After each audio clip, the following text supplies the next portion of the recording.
8 फरवरी 2024 के इलेक्शन हो चुके। आवाम ने पाकिस्तान की तारीख में एक बड़ा मैंडेट अपना हक के राय दही इस्तेमाल करते हुए पाकिस्तान तहरीक इंसाफ को दिया। पाकिस्तान तहरीक इंसाफ के हवाले से जमात इस्लामी भी सामने आ गई, जीडी अलायंस भी सामने आ गया और फिर टीएलपी का कहना है कि फॉर्म 45 के मुताबिक पाकिस्तान तहरीक इंसाफ भारी तादाद में सीटें लेकर तमाम पार्टी से ज्यादा मैंडेट लेकर सबसे आगे है। मौलाना फजल रहमान साहब के इल्जामात और मौलाना फजल रहमान साहब के बयानात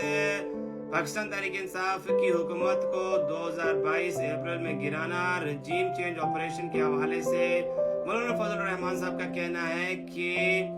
इस रजीम चेंज ऑपरेशन में जनरल बाजवा मास्टरमाइंड थे, सब कुछ किया जरा उनका था। तो मौलाना फजल रहमान साहब, आपको हिस्सा नहीं मिला इस दफा, आपको इक़्तिदार की सीटों पर बिठाने के लिए आपको ठुडा मार के बाहर निकाल दिया गया है। तो आप इस वक्त अब आके ये सारा ढंढोरा पीट रहे हैं। तब आप कहाँ थे जब पीडीएम के आप सरबराह थे और सबसे आगे आप इमरान खान की हुकूमत के खिलाफ तरह तरह के बयानात देते थे और इमरान खान की हुकूमत गिराने में आप भी उनका मोहरा बने हुए थे, जिनका आज आप नाम ले रहे हैं। जमात इस्लामी का इत्तेहाद इमरान खान के साथ इस नुक्ते पर कि पाकिस्तान में इलेक्शन 2024 में धांधली हुई है और ये जमात इस्लामी का कहना है कि पाकिस्तान तहरीक इंसाफ के मैंडेट पर डाका डाला गया है, पाकिस्तानी अवाम के वोटों पर डाका डाला गया है और पाकिस्तान मुस्लिम लीग नवाज की झोली में सीटें डाली गई हैं, जो कि सिर्फ 20 से 30 सीटें जीत रही थी, उससे ज्यादा उनकी कोई औकात नहीं है। टीएलपी का कहना है कि फॉर्म 45 के मुताबिक पाकिस्तान तहरीक इंसाफ भारी तादाद में सीटें जीत चुकी है और पाकिस्तान की सबसे बड़ी जमात बन चुकी है। जीडी अलायंस भी सामने आ चुका है इस इलेक्शन को चैलेंज करते हुए और धांधली का जो इंकशाफात किए जा रहे हैं, जिस तरह से धांधली एक का रोया जा रहा है और फिर पाकिस्तान तहरीक इंसाफ और पाकिस्तान तहरीक इंसाफ के लीडरान की प्रेस कॉन्फ्रेंस मैरियट इस्लामाबाद में इंटरनेशनल और नेशनल मीडिया के सामने वीडियोस की सूरत में विजुअल्स प्रूफ्स बताए गए कि किस तरह से पाकिस्तान तहरीक इंसाफ की सीटों पर डाका डाला गया, किस तरह से इलेक्शंस में के रिजल्ट पर रद्दबदल किया गया। फॉर्म 45 के मुताबिक जो रिजल्ट थे उनको चेंज करके फॉर्म 47 मुरतब किया गया और आरओज ने ये इलेक्शन के रिजल्ट्स को यकसर तब्दील किया और पाकिस्तान मुस्लिम लीग नवाज, पीपल्स पार्टी और एमक्यूएम को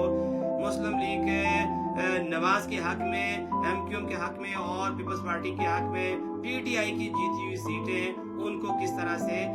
धांधली करके दी गई। ये सारी चीजें सब नशर की गई, सबको ये बावर कराया गया कि पाकिस्तान तहरीक इंसाफ के साथ धांधली करके किस तरह से एक ड्रामा किया गया और आवाम के वोटों पर डाका डाला गया। ये सारी चीजें हो गई। अब ये इलेक्शन कमिश्नर पाकिस्तान का ये कहना है कि वो इस इलेक्शन में धांधली के खिलाफ तहकीकात के लिए कमेटी बनाएंगे और वो कमेटी अपनी फाइंडिंग्स लेके आएगी और फिर फैसला कौन करेगा? इलेक्शन कमीशन ही फैसला करेगा, जो कि इलेक्शन कमीशन के ऊपर इल्जामात हैं। चीफ जस्टिस ऑफ पाकिस्तान काजी फायज ईसा साहब के खिलाफ इल्जामात हैं। रावलपिंडी के कमिश्नर लियाकत चट्टा साहब ने प्रेस कॉन्फ्रेंस करते हुए कहा कि इन इलेक्शंस में जिस तरह से धांधली हुई, इन धांधली को मैनेज किया गया, इस धांधली को बड़े पैमाने पर किया गया, रिजल्ट्स को तब्दील किया गया। तो इनके mastermind election commissioner Pakistan Sikandar Sultan Raja साहब और उसके बाद चीफ जस्टिस काजी फायज ईसा साहब की इमा पर हुआ। तो